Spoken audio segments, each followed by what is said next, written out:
네, 북한이 경의선 그리고 동해선 도로 폭발을 준비하는 정황이 우리 군의 감시 장비에 포착됐습니다.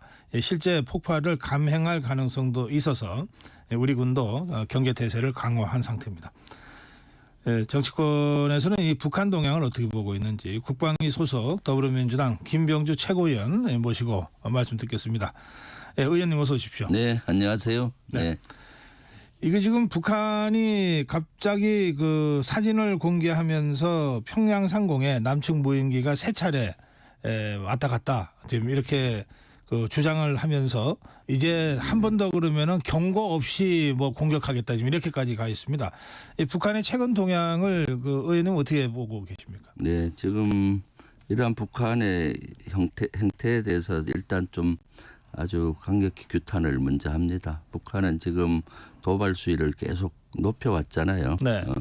오물풍선을 하루가 멀다 않게 보내고 대남 학생기에 소음을 섞어서 보내서 우리 국민들의 고통이 이만저만이 아닌데 이번엔 또 평양에 나타난 무인기를 가지고 대단히 우리에게 수사적인 위협을 하면서 하고 있어서 이러한 북한의 형태는 하루 이틀이 아니지만 지금은 아주 긴장을 고조시키는 이런 형태에 대해서 좀 저는 아주 우려가 큽니다. 실제 무력 충돌이나 네. 국지전으로까지 가지 않을까 하는 우려를 하고 있습니다. 네. 일부 외신이나 또 미국 전문가들 중에는 6.25 전쟁 이후 가장 그 전쟁 가능성이 높은 상황이다라고까지 얘기하던데요. 네. 의원님은 어떻게 보십니까? 저도 실제 뭐 6.25 이후 최고로 높다고 하기는 뭐 할지 몰라도 저도 군대 생활 39년 하면서 지금이 아주 최고도로 높다고 봅니다. 왜냐하면 지금은 남북 간의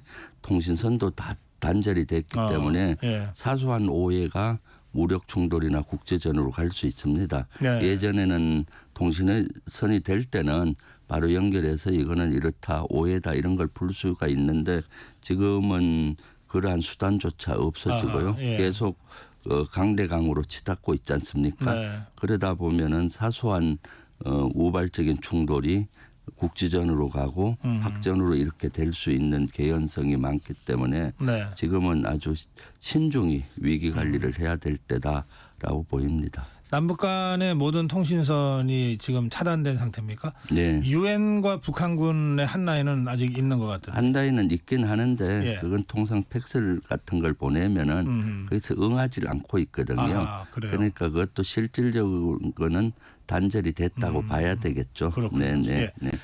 그 의원님, 그 지금 북한이 공개한 사진 있잖아요. 네. 그걸 보면 이제 북한은 무인기다라고 주장하고 우리 측에서 그걸 보냈다라고 이제 주장하는데 보통 무인기 드론이요. 이게 헬기형의 사각형 드론이 아니고 그 비행기 모습으로 삼각형으로 보이잖아요. 그런 드론이 있죠. 네, 있죠. 드론 종류가 프로펠러가 있는 것이 있고 그다음 일반 비행기처럼 그러한 것들이 있고 종류가 다양합니다.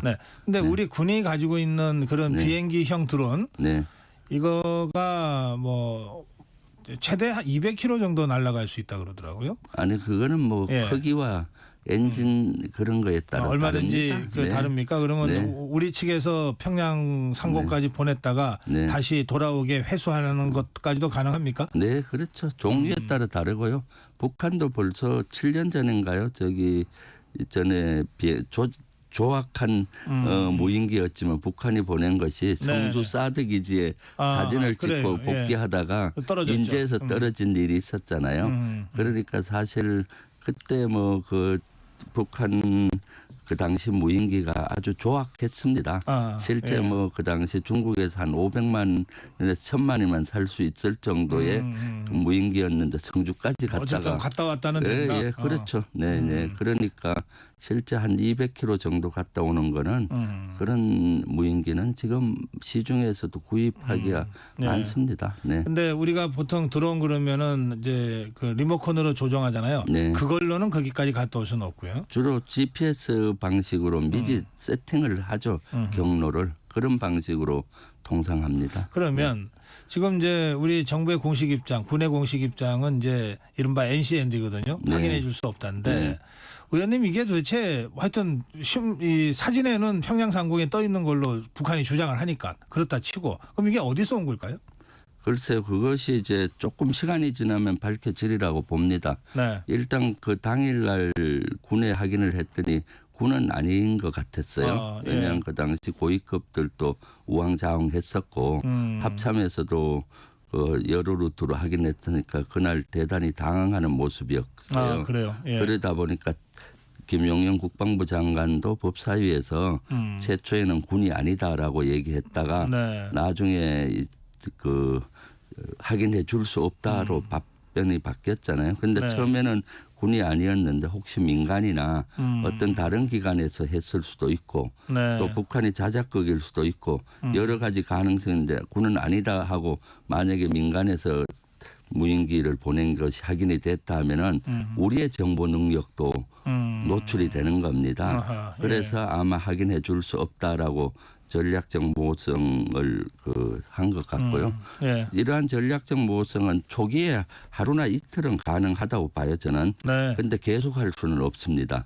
전략적 모호성 뒤에 숨어서 우리의 무능이나 무책임을 감추는 경우가 많거든요. 아하, 예. 그런데 그런 것들을 확인을 해보고 솔직히 국민들에게 확인을 해서 우리 예를 들어서 민간에서 우리 보낸 거라면 우리도 문제가 되잖아요. 그걸 확인을 못한, 네. 통제를 못한 그럼 그런 시스템을 보강을 해야 되는 것이고 또 만약에 아니면 아니다라고 얘기를 해서 북한과의 오해를 또 풀어야 되는 거거든요. 네. 또 북한의 자작극일 가능성은 아주 미약하지만은 그런 걸 다 열어놓고 지금 아마 분석하고 있을 겁니다. 또 이것은 우리만이 아니라 한미 정보 당국이 분석할 텐데 네. 분석하는 대로 명명백백히 좀 밝혀서 국민들을 안심시키고 또 위기 관리 면에서 좀 접근해야 된다고 봅니다. 예.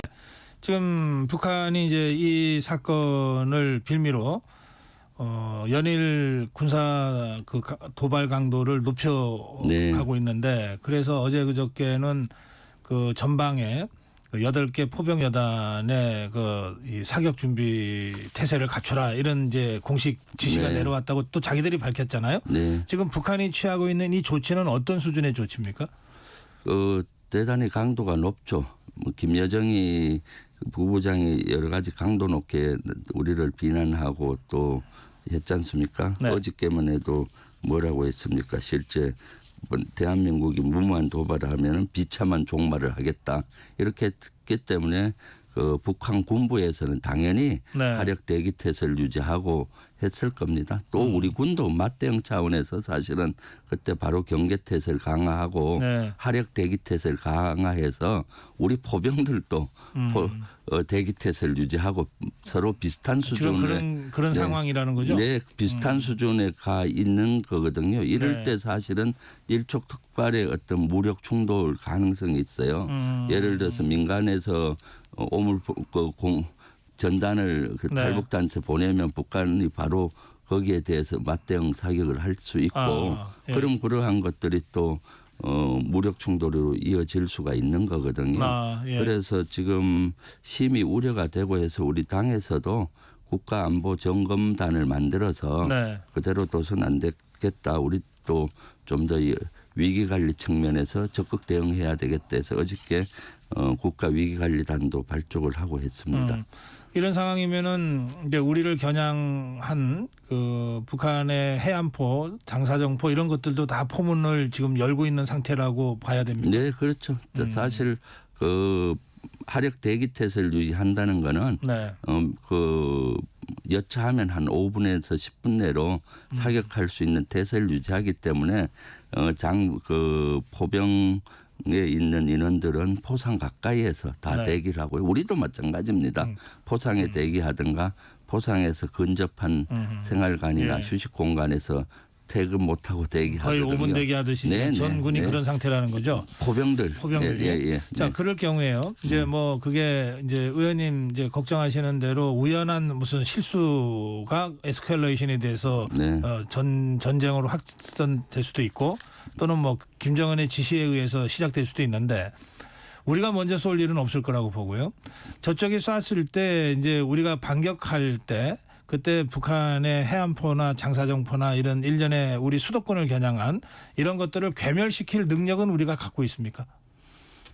뭐 괴멸시킬 능력은 가지고 있죠. 그렇지만은 우리의 피해도 상당하죠. 일단 먼저 우리가 피해를 받고 시작하는 피해를 거니까. 하고 또 괴멸시키는 데까지는 상당한 시간이 걸리잖아요. 네. 그 사이에 계속 북한의 장사정포들은 우리 수도권에 공격을 할 수 있고요. 네. 그런 최악까지는 사실 상정하기 어렵습니다. 아, 지금 예. 저는 그까지는 상정하지 않고 무력 충돌, 연평도 포격 도발 같은 네. 무력 충돌이 또 강하게 대응하다 보면 국지전으로 확전이 될 수가 있고요.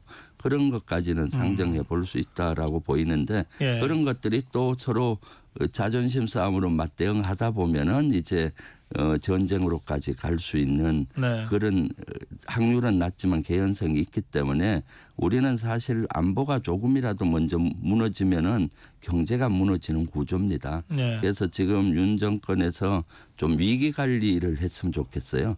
이러한 전쟁 중에도 대안은 하는 거거든요. 네. 예전에 보면은 그래서 북한하고 이렇게 계속 강대강으로 시달리고 있으니 우리 국민들이 얼마나 불안하고 또 세계가 얼마나 우리 대한민국을 한반도를 불안하게 보겠습니까? 그러니까 이런 경우는 바로 경제적인 여파가 오기 때문에 위기 관리를 좀 해라. 그런데 네. 신원식 뭐 안보실장 같은 경우는 나와서 극단적인 어떤 가정으로 하잖아요. 예를 들어서 자살할 북한이 각오가 아니면 전쟁을 못할 것이다. 네. 전쟁까지보다 이렇게 무력 충돌, 국제전도 저희에게는 엄청난 피해를 주고 그러지 않습니까? 네. 그런 걸 관리해야 된다고 보여지고요.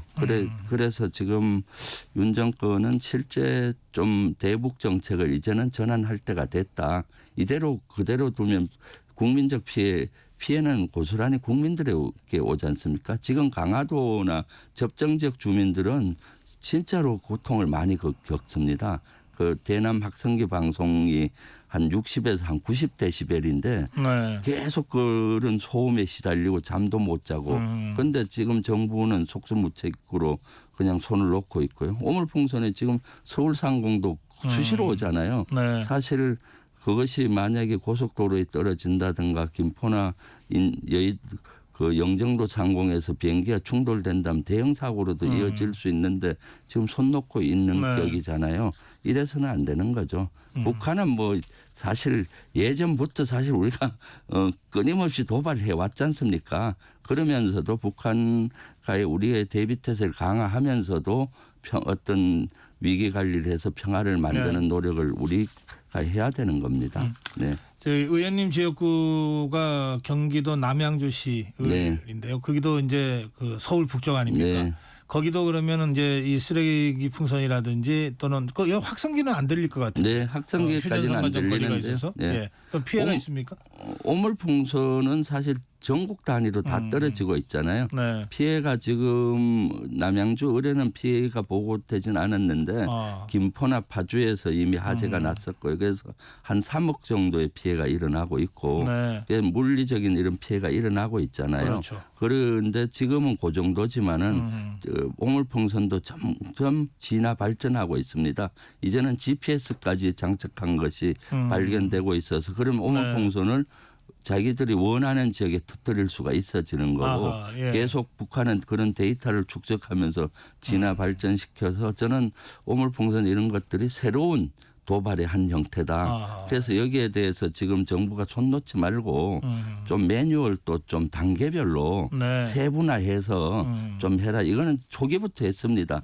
GOP 선상에서는 격추시킬 수 있으면 격추시키고 그다음 인구 밀집 지역에서는 어떻게 하고 뭐 단계별로 할 수 있거든요. 예. 그러려면 우리가 사실 풍선을 띄워보고 실험을 해야 됩니다. 아하, 예. 실험을 해서 거기 하중이 얼마만큼 피해를 주는지 거기에 따라서 과학적인 데이터를 가지고 구체적인 매뉴얼을 만들고 군은 대응을 해야 되고 그 전에 오물풍선을 왜 날리는지 북한의 의도를 파악을 해서 우리의 탈북단체가 보내는 전단 이런 것도 좀 통제를 하고 이런 노력이 필요한 거죠.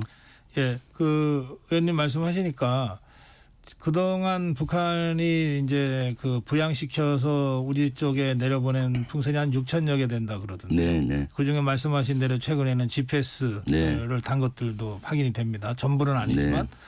그러면 결국 이게 북한이 한 6천 개 정도 내려보내면 일종의 북한 입장에서는 시험해보는 거 아니겠어요? 네. 이 바람길이 어떻게 그렇죠. 형성돼서 어디로 가니까 제일 많이 낙하가 된다든지 그리고 그거를 GPS로 측정까지 해서 네. 이런 방식으로 해서 뭔가 더 심각한 그 도발을 네. 준비하기 위한 측면도 있는 것 아니냐. 전문가들이 이런 이제 그 분석과 좀 우려를 하던데요. 네, 충분히 저는 그럴 가능성이 있다고 봅니다. 지금 북한처럼 가난한 나라 같은 경우 네. 그 도발할 수 있는 저가로 도발할 수 있는 수단들이 예전엔 생화학 무기라든가 이런 걸 봤습니다. 네. 그 아주 저렴한 가격으로 적에게 엄청난 심대한 피해를 줄 수 있는 거거든요. 네. 이런 오물풍선도 저는 마찬가지라고 봅니다. 네. 돈이 별로 들지 않으면서 심대한 피해를 줄 수 있고요. 그렇기 때문에 지금 바람 방향, 습도, 밀도 이런 거일 때 어디까지 가더라 통계가 되고 거기에 GPS하고 거기에 약간의 동력 장치만 넣으면은 실제 정확하게 원하는 데를 떨어뜨릴 수가 있는 거고요. 네. 지금은 오물풍선이지만 그 정도 만약에 진화 발전하면은 거기에 폭탄을 알겠습니다. 한다든가 하면은 우리에게 엄청난 위협으로 다가오는 거죠. 네. 그래서 네. 이런 것은 그냥 단순히 볼 것이 아니라 새로운 도발 형태로 보고 그 군은 좀 그 여기에 대해서 네. 적극 대응을 하고 매뉴얼도 만들고 일단은 못 띄우도록 만들어야 된다. 알겠습니다. 네. 예, 북한의 새로운 저강도 도발에 대한 우리의 네. 전략적 그 대처와 준비가 필요하다. 네, 이걸 네. 이제 다시 한번 이제 촉구하셨고요. 그 지금 재보선거가 이제 내일입니다. 네. 지금 어쩌다 보니까 양당의 대표의 어떤 그 굉장히 중요한 정치적 의미까지 지금 달려 네, 보였는데 그렇죠. 어떻게 전망하십니까? 지금 뭐 거의 박빙 지역도 많잖아요. 네. 지금 영광도 쉬운 지역이 아니고요. 곡성은 뭐 저희가 좀 우세하니까 큰 걱정은 안 하는데 네. 금정이 가장 키일 것 같고요. 국민의힘과 지금 우리가 비슷비슷하게 따라잡았는데 아직도 좀 부족한기 때문에 좀 네. 지켜봐야 될 것 같고요. 네. 방안은 많이 부족했는데 많이 따라가긴 예. 했지만은 거기도 호락호락한 지역은 아닙니다. 네. 그래서 지금 사실 이번엔 4군데밖에 안 되는 소규모 재보궐 선거지만은 의미는 저는 크다고 봅니다. 네. 그래서 양당 대표들이 그렇게 집중하지 않나 보는데요. 저는 이번이 윤석열 정권의 2차 심판이라고 봅니다. 1차 심판은 지난 총선에서 이루어졌고 네. 총선에서 1차 심판을 해서 국정기조를 좀 바꾸고 거부권 행사도 하지 마라 이런 것들이 민심이었는데 그런 걸 바꾸지 않고 있잖아요. 그래서 이번에 국민들은 심판을 하려고 기다리고 계실 거라고 보고 네. 그래서 그런 의미가 있기 때문에 주권자로서의 표를 행사해야 대한민국의 주인이 되지 주권자로서 행사 안 하면은 주인으로서의 역할을 못 할 수 있거든. 그냥 끌려갈 수가 있거든. 그래서 일단 투표에 많이 좀 참가해 주셨으면 좋겠고요. 네. 특히 서울시 교육감 선거의 사전 투표율이 8% 정도로 너무 낮습니다. 그래서 서울시 교육도 아주 중요하지 않습니까? 네. 그래서 좀 투표를 내일 적극적으로 좀 해 주셨으면 좋겠습니다. 예. 네.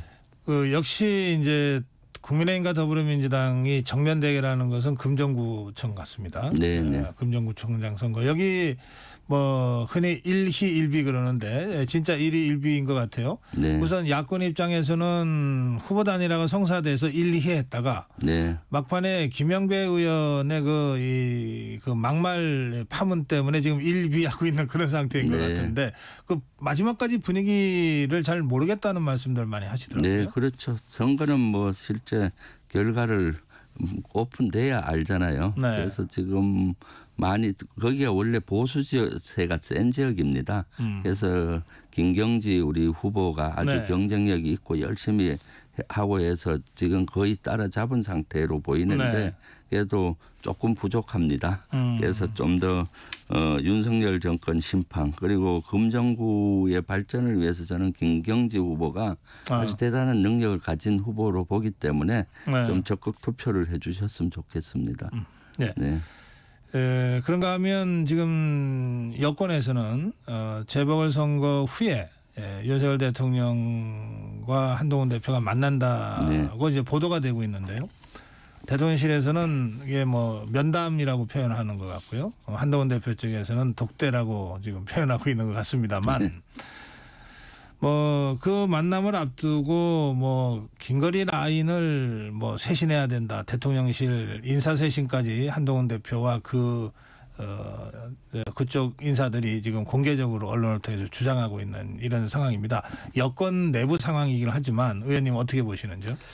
그러니까 한동훈 대표가 선거를 앞두고는 꼭 바른 얘기를 좀 해요. 아 그래요? 지난 전당대회 앞두고도 뭐 제3자 추천 특검, 최상병 특검 하겠다 해놓고도 네. 선거 끝나니까 그냥 꼼꼼 소식이고요. 행동을 하지 않는데 지금 검정부 선거를 앞두고 선거용으로 이렇게 윤 대통령과 또 김건희 여사와 각을 세우는 모습을 보이지 않나 하는 그런 의심을 하고 있습니다. 그럼에도 불구하고 한동훈 대표는 바른 지적을 한 것 같아요. 김건희 라인은 존재하면 안 된다. 지금 사실 김건희 여사 라인이 존재하고 뭐 십상신이 뭐 여러 얘기가 있잖아요. 사실 김건희 여사는 아무 직책도 없는 직이고 영부인이라는 것밖에 없잖아요. 그래서 여러 가지 국정을 농단한다는 의혹들이 많이 일어나고 있기 때문에 이러한 라인들은 정리가 돼야 되고 김건희 여사가 물러나야 된다고 봐요. 사실은 원래 대통령 후보 당시에 조용한 내조만 하겠다고 하고 지금 5만 대 다 간여력화 되지 않습니까? 조용한 내조로 돌아가고 빨리 김건희 특검을 받아서 자기의 자잘못을 법의 심판대에서 받아야 된다고 봅니다. 물러나야 된다고 표현하셨는데 그건 정확하게 어떤 뜻이죠? 물러난다는 것은 원래 이제 조용한 내조를 한다고 했잖아요. 지금 원래 말했던 대로 전면에 나서서 5만 대 다 간섭을 하는 형국으로 지금 비춰지고 있잖아요. 그런 건 바람직한 모습이 아니고 그리고 이제 특검을 받아서 그 자기의 죄값을 있다면은 제가 있다면은 받아야 되겠죠. 네. 예, 네. 원래 얘기했던 그대로 하는 것이 물러나야 된다는 말씀의 뜻이다. 네. 예, 오늘 시간이 다 돼서 여기서 마무리해야 되겠습니다. 네. 예, 의원님 말씀 잘 들었습니다. 네, 감사합니다. 네, 더불어민주당 김병주 최고위원과 말씀 나눴습니다. 고맙습니다.